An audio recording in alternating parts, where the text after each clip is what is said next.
पाकिस्तान और दुबई के जो ताल्लुकात हैं वो कोई नई बात नहीं है। एक तो इस्लामी बरादर मुल्क है हमारा यूएई। इसके अलावा पाकिस्तान के दुबई के साथ जो ताल्लुकात हैं वो कल्चरल बेस्ड भी हैं, वो ट्रेड बेस्ड भी हैं, वो विजिटिंग बेस्ड पर भी हैं और तकरीबन हर साल 8 लाख के करीब एप्लीकेशंस पाकिस्तान से दुबई के लिए अप्लाई होती हैं। कोई विज़िट वीज़ा के लिए होती है, कोई वर्क वीज़ा के लिए होती है, कोई डिफरेंट किस्म की वीज़ा टाइप्स बिजनेस कैटेगरीज में जो है वो अबू धाबी और दुबई और यहाँ पर जो है वो एप्लीकेशंस दी जाती हैं। लेकिन रिसेंटली ऐसा हो रहा था और बहुत से मीडिया में भी ये बातें रिपोर्ट हो रही थी कि दुबई ने पाकिस्तान को वीज़ास देना बंद कर दी हैं और पाकिस्तानियों को जो है वो वीज़ास नहीं दिए जा रहे हैं, जिस पर जो दुबई हुकाम है पहले तो उसको डिनाई करते रहे, फिर वो बताते रहे कि ऐसा कुछ भी नहीं है। बट रिसेंटली हुआ ऐसे है कि जो सेनेट कमेटी है, आप ये देखिए कि चाहे दुबई वाले इसको डिनाई कर रहे हैं, न्यूज़ मीडियाज़ को आप डिनाई कर रहे हैं कि ऐसी कोई बात नहीं है, पाकिस्तानियों को वीज़ास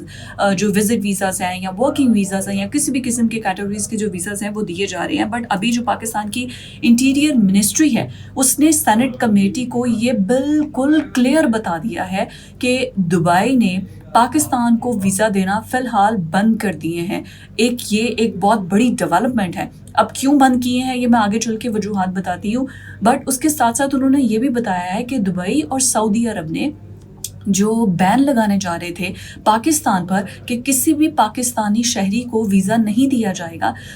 वो बैन फ़िलहाल टेम्परेरी तौर पर उसको स्टॉप कर दिया है। और उन्होंने ये ख़बरदार किया है कि अगर ये स्टॉप लग जाता है, ये बैन लग जाता है कि दुबई या सऊदी अरब कोई भी पाकिस्तानी शहरियों को वीज़ा नहीं देगा, तो इसको रिवर्स करना बहुत इंतहाई और मुश्किल कदम है। इसको बहुत आसानी से रिवर्स नहीं किया जा सकता। अभी तो उन्होंने टेम्परेरी 30 डेज़ के लिए बोला है कि पाकिस्तानियों को वीज़ा नहीं देना है। ये सेनेट के अंदर जो है वो इंटीरियर मिनिस्ट्री ने बताया है बड़ा क्लियर कट। अब उसके बाद जो मुख्तलिफ रिपोर्ट सामने आ रही हैं उसके बाद अब दुबई में आप ये देखिए कि बहुत बड़ी तादाद में लेबर फोर्स मौजूद है, सऊदी अरब में बहुत बड़ी तादाद में लेबर फोर्स मौजूद है जो कि पाकिस्तान, नेपाल, बांग्लादेश, इंडिया यहाँ से लोग जाते हैं और जो कि वहाँ पर जाकर काम करते हैं। और पाकिस्तान में भी ऐसा होता है कि बहुत से लोग जो हैं वहाँ पर जाकर काम करते हैं। अब उनके लिए मुश्किलात पैदा हो रही हैं क्योंकि उनके वीज़ा रीन्यूअल में या जो लोग जॉब्स के लिए अप्लाई कर रहे हैं दुबई में, अगर जॉब एक्सेप्टेबिलिटी आ भी जाती है तो दुबई गवर्नमेंट पाकिस्तानी शहरियत होने की वजह से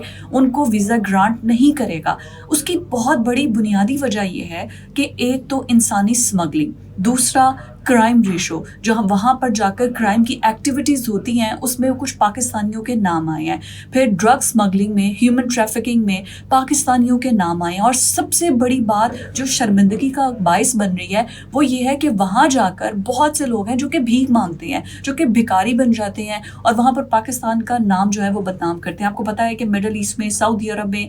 दुबई में, अबू धाबी में यहाँ पर आप गदागरी नहीं कर सकते, ये बैन है, इस पर आप पर ये जुर्म है। वहाँ पर आप किसी से भीख नहीं मांग सकते हैं। तो यहाँ पर होता यह है कि विजिटर वीज़ा लगवा कर जाते हैं या ज़ियारतों के लिए जा रहे हैं, हम ईरान इराक का वीज़ा लगवा कर जाते हैं और वहाँ जाकर गदागरी करना शुरू कर देते हैं। और फिर मसला ये होता है कि जब वहाँ पर इन लोगों को अरेस्ट किया जाता है तो फिर पता चलता है कि इनकी शहरियत पाकिस्तानी है। लास्ट ईयर 2024 में ऐसा हुआ था कि दुबई ने पाकिस्तान के 30 शहरों के अंदर जितने भी वीज़ाज आते थे उनको बैन कर दिया था कि सारे पाकिस्तान के अंदर से नहीं, क्योंकि लाखों की तादाद में हर साल जो है वो दुबई एक बहुत बड़ा सिस्टम है टूरिज़म के लिए और बहुत से लोग वहाँ पर टूरिज़म के लिए जाते हैं। लेकिन ऐसा हुआ कि बहुत से बैंकिंग फ्रॉड किए गए, बहुत सी ऐसी क्रिमिनल एक्टिविटीज़ में, स्पेशली जो ह्यूमन ट्रैफिकिंग है, स्मगलिंग है, इसमें बहुत ज़्यादा मुलविस थे। तो उन जगहों पर, उन शहरों में जहाँ पर ये काम, ये धंधा बहुत उरूज पर था, पाकिस्तान के 29 शहरों को पहले वहाँ पर ब्लॉक किया गया दुबई के अंदर कि जो भी वीज़ा एप्लीकेशन इन 30 शहरों के अंदर से आएगी उनको वीज़ा ग्रांट नहीं किया जाएगा। बट लेटर ऑन ऐसा हुआ कि दुबई ने जो है फ़िलहाल के लिए कह दिया है कि पाकिस्तान के 1 महीने के लिए तकरीबन फॉर 30 डेज़ जो भी वीज़ा कैटेगरी है, जिस भी वीज़ा कैटेगरी के लिए अप्लाई कर रहा है उसमें वीज़ा ग्रांट नहीं किया जाएगा। हाँ, लेकिन शर्त क्या रखी गई है कि जिनके पास डिप्लोमेटिक पासपोर्ट है ان کو ویزا گرانٹ کر دیا جائے، وہ دبئی کے اندر ایزیلی آ جا سکتے ہیں. یا پھر جن کے پاس بلو پاسپورٹ ہے وہ لوگ جو ہے ایزیلی جو ہے وہ آ سکتے ہیں. آپ کو پتہ ہے کہ بلو پاسپورٹ جو ایک پریولیج کلاس جو ہوتی ہے ان کو یہ پاکستان کے اندر دیا جاتا ہے. ڈپلومیٹک پاسپورٹ ہے جو کہ یہاں پر غیر ملکی مبصرین یہاں پر موجود ہوتے ہیں جو کہ ڈپلومیٹس ہوتے ہیں، ان کے پاس جو پاسپورٹ ہوگا اگر وہ پاکستان کے اندر رہتے ہوئے دبئی کے وزٹ کرنا چاہتے ہیں یا اپلیکیشن وہاں پر دیتے ہیں تو پھر اس کے بعد کیا ہوگا کہ ان کو ویزا گرانٹ کر دیا جائے گا. لیکن وہ تمام لوگ جو کہ ایک ریگولر شہری ہیں جن کے پاس ایک گرین پاسپورٹ ہے اور چاہے ان کا پاکستان کے اندر کوئی کرمنل ایکٹیویٹی میں کوئی ریکارڈ نہیں ہے، کیونکہ ایک بار پہلے بھی یہ شرط عائد کی گئی تھی دبئی کی جانب سے کہ جو بھی پاکستانی شہری دبئی کے ویزا کے لیے اپلائی کرتا ہے یا ویزا یہاں پر آنا چاہتا ہے تو جب اپنے اپلیکیشن فارم کو وہ فل اپ کر رہا ہوتا ہے اس کے ساتھ آپ کا کریکٹر سرٹیفکیٹ جو کہ پولیس کی طرف سے ملتا ہے کہ اس پر کوئی کرمنل ایکٹیویٹی نہیں ہے، کوئی یہ اس قسم کی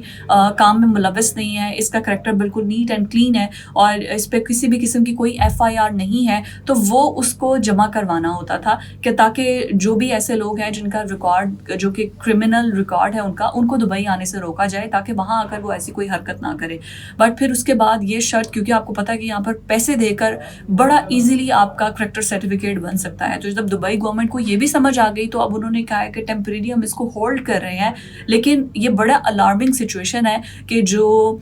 سینٹ کے اندر جو انٹیریئر منسٹری یہ کہہ رہی ہے کہ اگر بین لگ جاتا ہے تو یہ بہت مشکل سے ریورس ہوگا، ریورسیبل ہوگا، کیونکہ اس کو اگر ریورس کرنا ہوگا تو پھر آپ کو بہت سی ایفرٹس کرنی پڑیں گی. اور اگر دبئی آپ کو بین کر رہا ہے تو آبویسلی 100% سعودی عرب بھی کرے گا، ابو دھابی بھی کرے گا، کیونکہ صرف ایک چند لوگوں کی ایسی حرکتوں کی وجہ سے جو کہ وہاں جا کر بھیک مانگ رہے ہیں، وہاں جا کر کرمنل ایکٹیویٹیز میں ملوث ہو رہے ہیں، وہاں پر کسی قسم کی ڈرگز میں یا اسمگلنگ میں ملوث ہو رہے ہیں، تو پھر ان کی وجہ سے پورے کا پورا پاکستان کا امیج جو ہے وہ بدنام ہو رہا ہے. اور یہ صرف کسی ایک شہری کو وہاں سزا نہیں مل رہی بلکہ پورے پاکستان کو سزا مل رہی ہے، جو یہاں پر موجود ہیں ان لوگوں کو بھی سزا مل رہی ہے.